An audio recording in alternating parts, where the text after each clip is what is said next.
Hello, this is Ken Boddie, and this is another KOIN Conversation. Got a good one today. We're talking with Jonathan Tasini.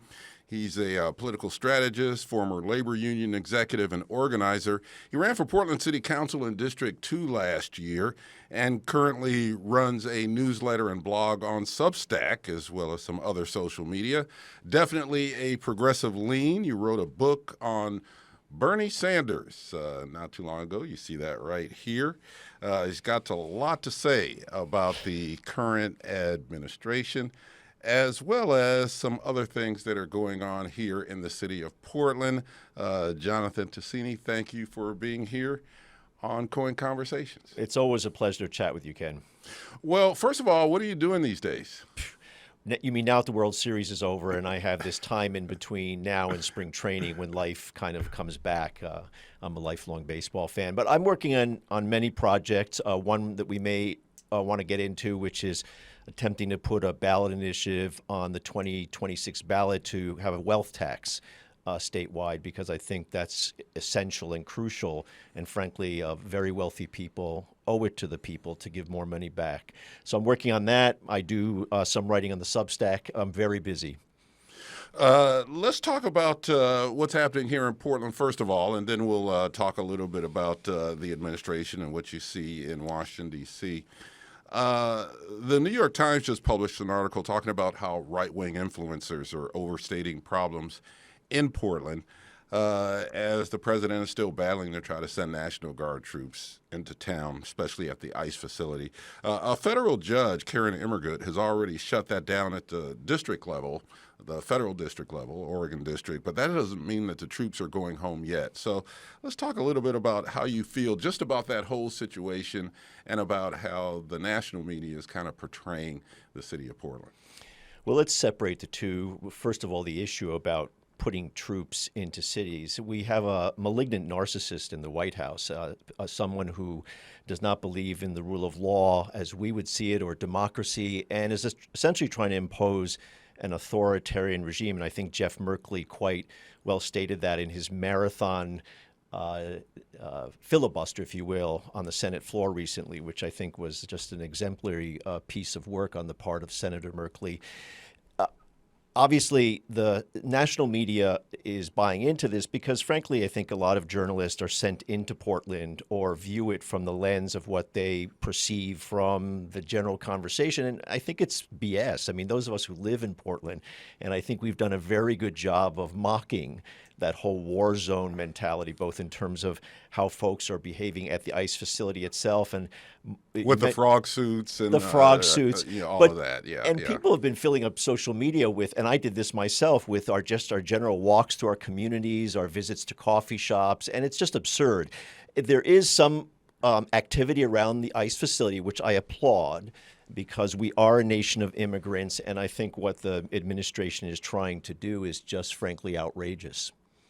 Yeah, you talk about what's happening down at the ICE facility, but we've got some things happening around the region in terms of ICE agents. Federal agents might not necessarily be ICE, but primarily actually taking people off the streets, taking them into custody, arresting them, in many cases trying to deport them, taking them to facilities in other parts of the country before they come back to Tacoma.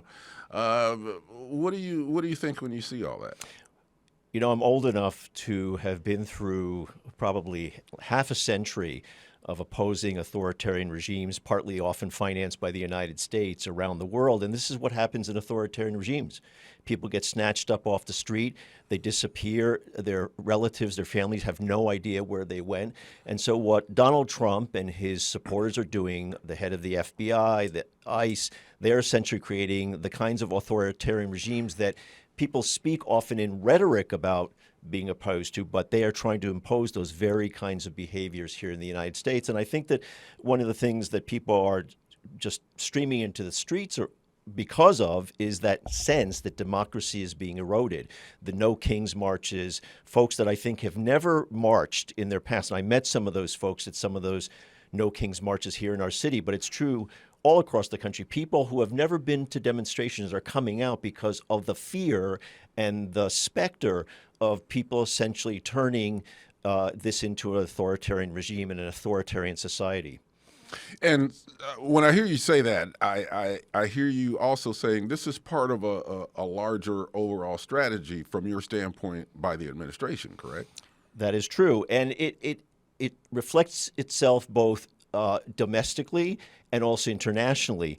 This is an administration, and in particular, a president who let's be very clear, he's incompetent.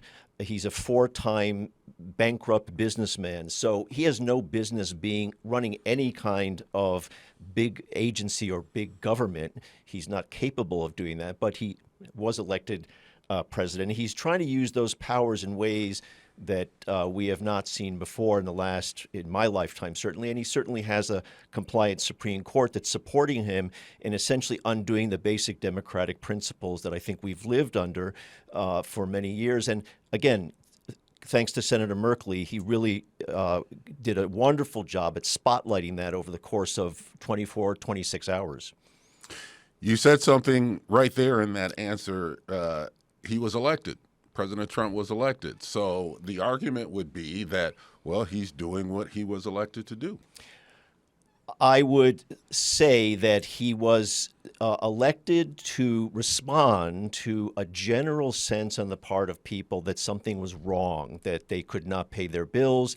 He made promises that he would make lives better. And I think that the things that you're seeing now, the turnaround, certainly in the last week in elections in Virginia, New Jersey, even in Georgia, where Democrats upset and unseated two members of the Public Power Commission, a very startling outcome. I think people are now seeing that it was basically a lie. He promised things, but I think the entire agenda on the part of the Trump administration was false. And frankly, he benefited from a very weak Democratic Party, and a Democratic Party that I've believed this for a very long time. It's one of the reasons I supported Bernie Sanders. I think a Democratic Party that has lost its way. In what way? How do you think the Democratic Party has lost its way, and can it get back on the right track? Well, you asked two good questions. So I date the failure of the Democratic Party to respond to working people, which is my lens because I'm a proud union member. I've been a union member for over 40 years. Working people in this country want basically to pay their bills. They want to be able to go to work, put in their 8 hours, work with dignity and respect, come home and feel like they can just at least manage to pay their bills, maybe save a little money.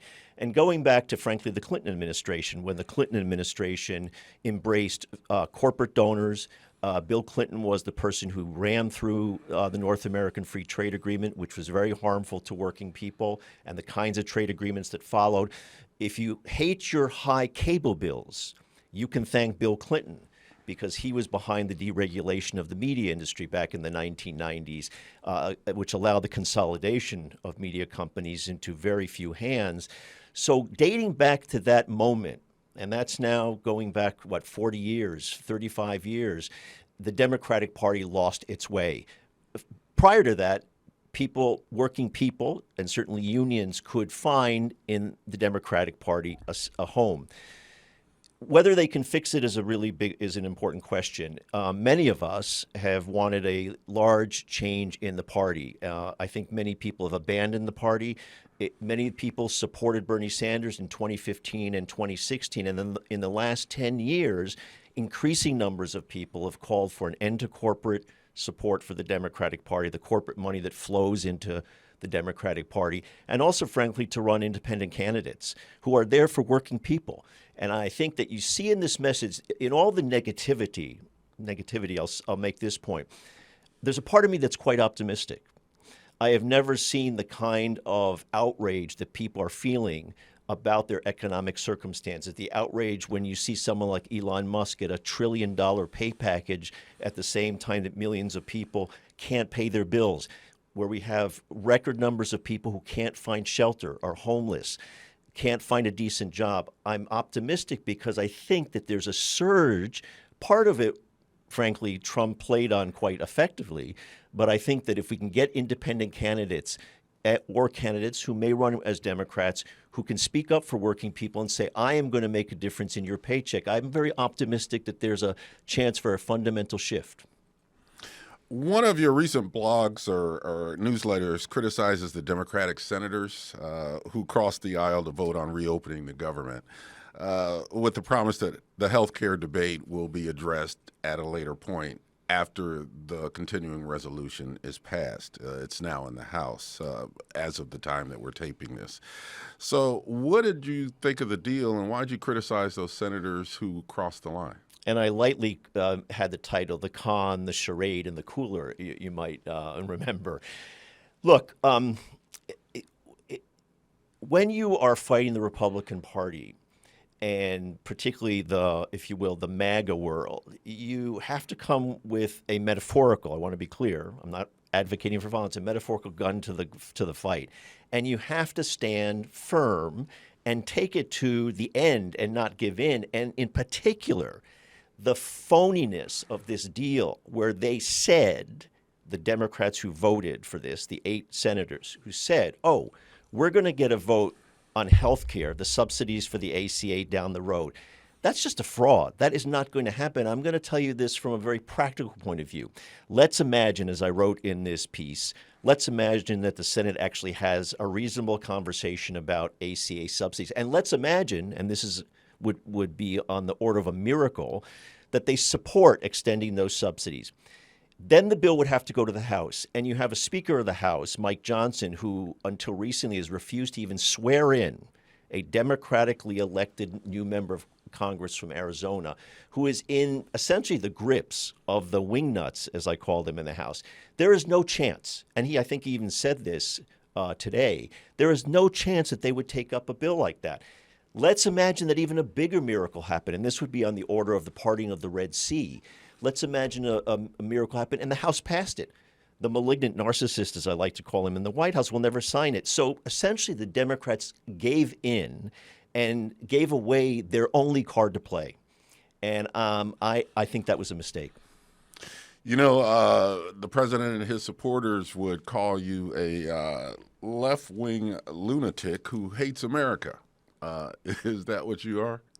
Well, I don't know if I'm would define myself as a left lunatic. Here's who I am. I'm a very proud union member. I'm a very proud progressive. I've worked in the trenches of trying to better the lives of working people for my entire adult life. And I think that, as Bernie Sanders would say, and others would say, other progressives would say, including Jeff Merkley, by the way, who I believe should run for president. I think he would have a great shot at winning.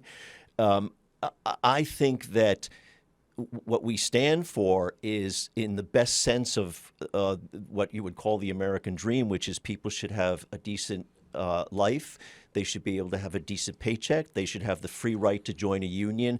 And frankly, if you put aside the moral point of view, this is a point I make to conservatives and to business people and to people who believe in the free market. If you want a vibrant economy, and whether we like it or not, 2/3 of our economy is based on consumer spending. If you want a vibrant economy, you want people to have a good paycheck. You want people to have money in their pockets so they can pay their bills. That's what I'm about. And if that defines me as a left-wing lunatic, I raise my hand and say guilty as charged. Well, you ran for Portland City Council. Didn't make it. The top 3 in your district obviously did. That was District 2 that you ran in, correct? That's correct. But you've had a chance to observe the council for a while as they try to navigate this new system of government that we have here in the city of Portland. You've seen the emergence of a coalition, the Peacock Coalition, they call themselves, the Progressive Coalition of Democratic Socialists.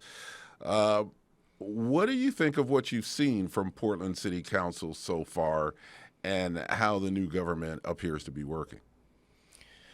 Well, I would say, and I consider those folks, some of them are my friends. I met all the city council people who are now serving. I met them on the campaign trail. I would say I'm roundly unimpressed. I think that you'd have to strain very hard to figure out what the agenda is, a big vision. They do not have a big vision. I'll give a good example, which I'm quite critical, if I can be, of my DSA comrades. I'm a proud DSA member. I've been a dues-paying member for many years. So they have voted, along with the rest of the council, to support the cuts that the mayor put forth with some disagreements. They basically voted for the final part of the budget, and that included laying off a whole scores of people who are making just a very modest living. Nobody, or I'll put it this way, why didn't that Peacock Coalition, for example, suggest that every single city council member would take a 10% pay cut for 1 year? They are all making $133,000 a year. That's just their salary. If you put together their benefits, it's probably close to $200,000. In that sense, I sometimes think of them as salon socialists, folks that talk a good game, but when it comes to actually sharing their own benefits, why wasn't there a conversation about cutting their own salaries before you're going to lay off hardworking people? And I'll take it even one step further. If you go and look at everybody who's working in the city, these are supervisors and managers who make above $150,000. I did the math, thanks to, by the way, the data person at the Oregonian who sent me their entire data set.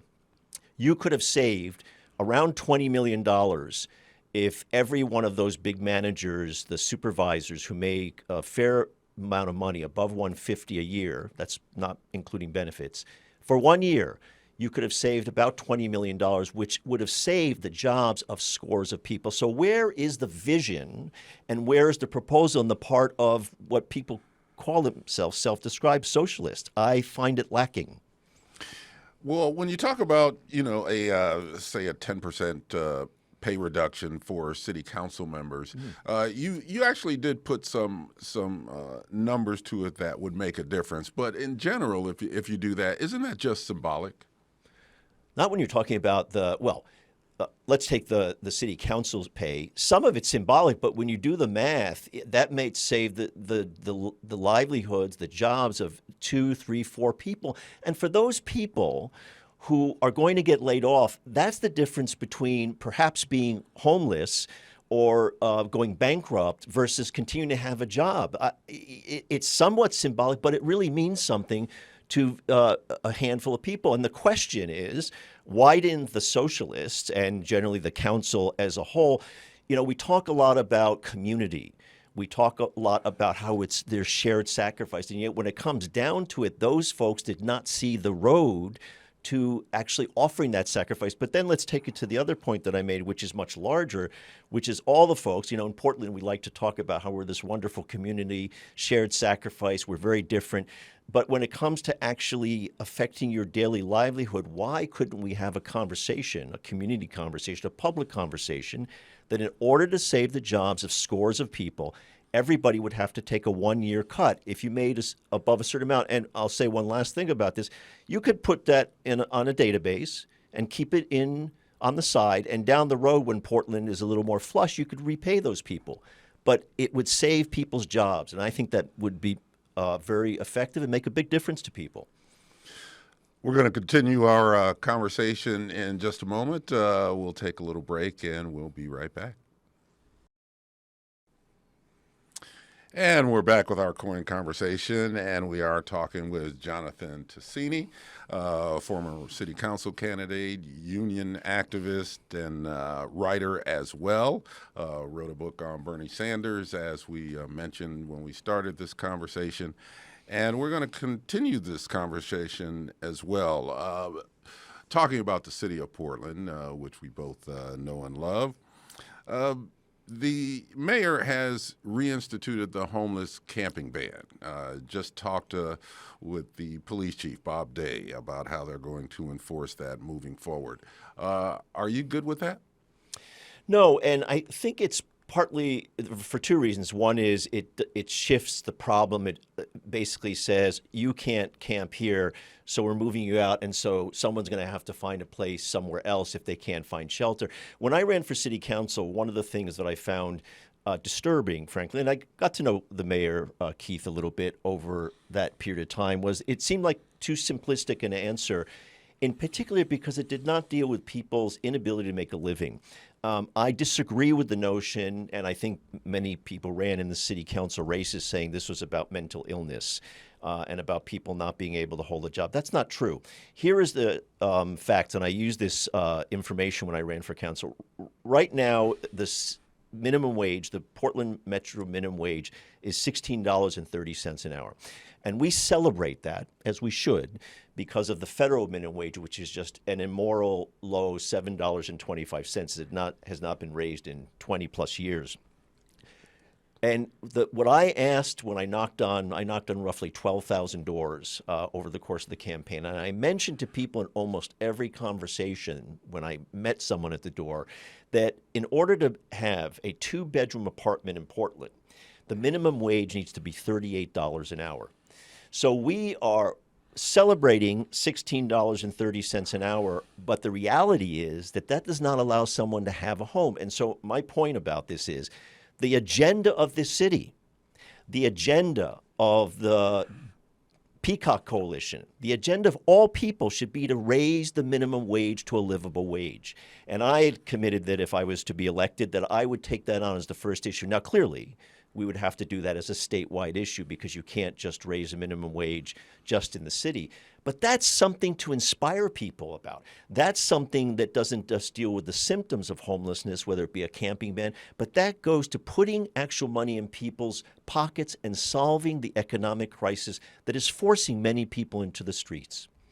What would you say would be a reasonable minimum wage? I mean, you gave the $38 figure, but that would be unrealistic from the jumping point of where we are right now. So what would you think would be a reasonable starting point for a minimum wage? Well, the truth is, if you look at productivity, which in theory, whenever productivity goes up, it should come back to the people, not to Elon Musk and his $1 trillion pay package. Or to the wealth of any other billionaire in this state or in the nation, I would start by getting it to $25 an hour, not necessarily in 1 year, but as rapidly as possible. Productivity, if you look at what the minimum wage should be based on productivity going back 30 years, the minimum wage should be $22 to $23 an hour. That's based on how hard people have worked. And so getting it to $25 an hour should not be rocket science. The reason that it's at $7.25 at the federal level and only just above 16 here at the city level is frankly because of class warfare and because businesses have essentially taken the sweat of the brow of the people and pocketed for themselves and impoverished people. That is why we have a homeless problem. That's why we have people in crisis, not because people are mentally ill. People want to work, but they have to have work that gives them enough wages and enough income to pay the bills.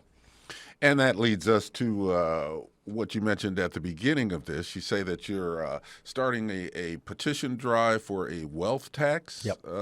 Explain that. So wealthy people do not pay enough. And my proposal, and this is something based on great data that I've gotten from my friends at the Institute for Taxation Economic Policy, ITEP.org. They're wonderful folks. Their data is never assailed by even the right-wingers. My proposal would be for everybody who has assets at $30 million and above, they pay a 2% tax. That would raise, in this state alone, $2.7 billion. Think about that. So all the money that we talk about, all the cuts that are being talked about by the governor, and that trickles down to the cities, we could actually cover most of that with $2.7 billion. And that only affects, I'm looking at my little notes because I have to remember that, 4,600 taxpayers. That's 0.2% of the people who live in the state. And you can go state by state and see basically the same idea. And I'm trying to build actually a national campaign to go to all the 26 states that have ballot initiatives, citizen ballot initiatives, because we can't rely on legislatures to do that. 26 states, including so-called red states, where I think the people would rise up and support that. I think that you would get huge support across the political spectrum for a wealth tax on people who have assets above $30 million. Let's be clear, that's a very small number of people who should be paying more because actually their wealth came from the hard work of people. And one of the things that I think that I object to, and I think people, generally speaking, think is unfair, that Elon Musk has a $1 trillion pay package. And you can look at many CEOs and owners, whether it be Jeff Bezos and other big wealthy people. Their wealth comes from the hard work of working people. Their wealth does not come from their individual effort. It comes from all the thousands of people that contribute their sweat of the brow. And so my proposal for a wealth tax, and I'm been in many meetings with lots of folks. We hope to put that on the ballot next year. The idea of a wealth tax is about being much more of a community and saying that you need to contribute back to the betterment of our community. Did you vote for the new parks levy? I did, very proudly, happily. And why did you do that, especially with kind of the pushback against people paying more in taxes and fees? We saw that issue raise itself on the state level with the transportation funding bill. Why did you say yes on the parks levy? I believe taxes are part of my responsibility as a person who lives in this community. I'm happy to pay the tax for the preschool for all that was voted on. I'm happy to pay my income taxes. I would rather they not go to build bombers at the national level. I'm happy to have money go personally to the parks. And I use the parks. I mean, just a week ago, I had a friend in from out of town. I took her on a long hike in Forest Park, one of the jewels of this city, one of the jewels nationwide. We should spend money to maintain those. And it goes back to actually my point about the wealth tax, is that in order to have a functioning society, in order to have a society where we all benefit from parks, from good roads, from good schools, from teachers that get paid a decent wage, we have to pay taxes. And this is one of the things that is actually eating at us nationally and locally. The wealthy people in this state, the wealthy people in this city, the wealthy people in this nation have gotten away from paying. They do not pay their fair share. And we have to put pressure on them, either through ballot initiatives or politically, to make sure that those folks pay their fair share. We have plenty, Ken, one of the frustrating things is that we have plenty of money. We're the richest nation in human history. And we have plenty of money to build housing for people, to feed people, to give people decent pay. But the rich people are holding on to that. And we have to essentially force them, because they're not going to do it willingly, we have to force them to pay a fair share so we can have a functioning and decent society. One of the pushbacks, ultimately, of course, the parks levy did pass. Thankfully. And pretty convincingly, actually. But one of the arguments against it at the time was, there was an audit that was just released not too far ahead of the election that showed that the Parks Bureau wasn't really spending their money effectively to maintain what we already had while they were building new facilities in parks. There was some criticism over the way that they spent the money that they already had. Now, the voters overlooked that, and the levy itself has some controls as well. But what do you think about that argument? Okay, maybe the wealthy don't pay their fair share, but there still should be accountability in how that money is spent.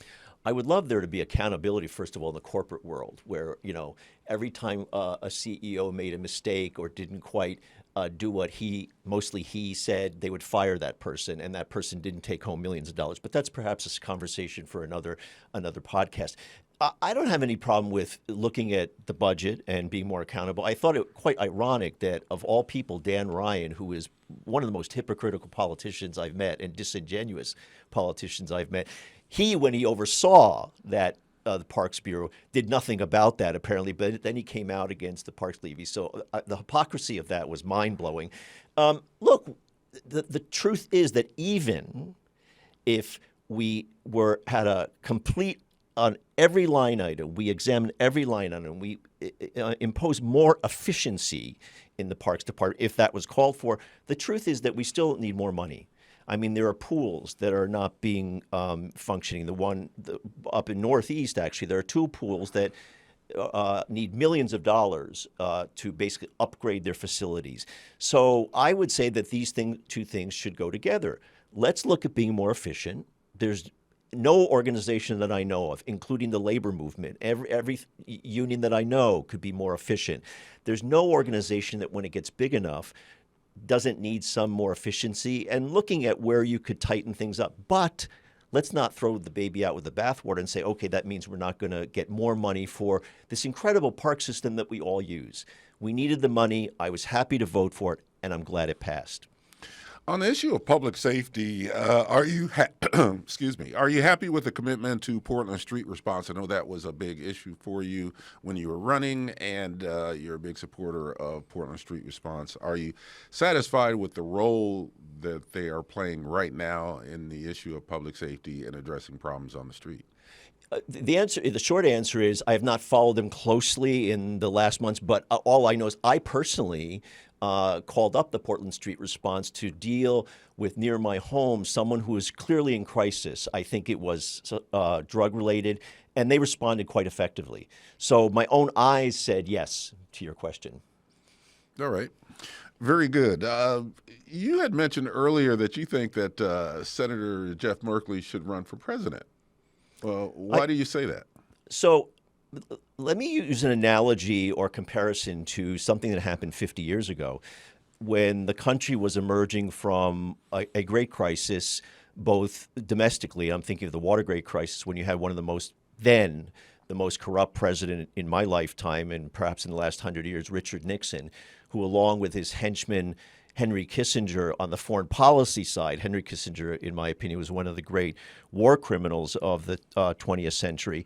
They committed numerous violations of the law. And there, of course, there was the divisive debate about the Vietnam War. And out of that, in 1976, rose a man named Jimmy Carter, who nobody had really heard of, the so-called peanut farmer, and he was elected president. So run today to the present. There are several things about Jeff Merkley that I think are outstanding. First of all, he has high intellectual, emotional capabilities. He, I think, responds to people and connects with people in a deep way. He's also a committed progressive. He was the only senator to support Bernie Sanders when Bernie ran in 2016. A great risk to Jeff Merkley because that was stepping outside the establishment. He was opposing, if you will, the Clinton machine. And the third thing is, I think he plays so well at those kinds of states where you have to do retail politics in Iowa, New Hampshire, and other states, certainly the early states. And I think that coming out of the madness of this current administration, when people are going to be exhausted in 2027, 2028, they're going to look to somebody who has a lot of emotional capabilities, who is great on politics and can speak to regular working people. He often speaks about how he travels to outside of Portland to communities around Oregon that are more rural communities, so-called red counties. Those places receive him quite well. He's beloved. And I think the second thing I would join with this, if he was decide to run, is that the way he should run is to say, I am running for president, but at the same time, I'm going to assemble a roster of 10,000 people. And those people are going to be running for offices all across the nation because win or lose, I'm going to need those people to build a progressive movement, a movement that really transforms America. And so it's not just going to be about me, not just going to be about Jeff Merkley. It's going to be about electing those people at every level in all 50 states. And I think he could really catch fire. He'd be happy to hear you say that, I'm sure. You know, he may not want to do this. I mean, running for president, can you imagine that the burden? I mean, his wife may say, no way, no how. His whole family may say that. It's a very arduous job, you know, not the least of which, forget about fundraising for this little city council races. That's a huge task. But honestly, there's a huge movement out there, whether you think about the No Kings movement, general progressives, just good people. I think also rural people, the kind of people that responded to Bernie Sanders. Wherever I traveled, sometimes I'd stop in an airport and someone would come up to me and see my little Bernie Sanders pin and they'd look around, they'd say, I'm a Republican, but if you guys nominate him, I'm going to vote for him. And it's because people like Bernie and Jeff Merkley speak to the working person. They speak to people's concerns. They're honest. It's the thing about Jeff that I think comes across very strongly as what a genuine person is. And I think that's one of the reasons that people really responded to the recent mini filibuster that he organized. I think he was on his feet for 25 or 26 hours. What was it? That was about that. I don't remember the exact number of hours, but it was around 25. Well, I watched it until I fell asleep, until I went to bed, and then I woke up and he was still going, and I thought, well, boy, I'm telling you, he had to train for that. But in all seriousness, he is the one elected federal official in this state that is really worth a lot, and I think really speaks for the people. Jonathan Tasini, thank you for being on KOIN Conversations. This is very interesting. Always a pleasure.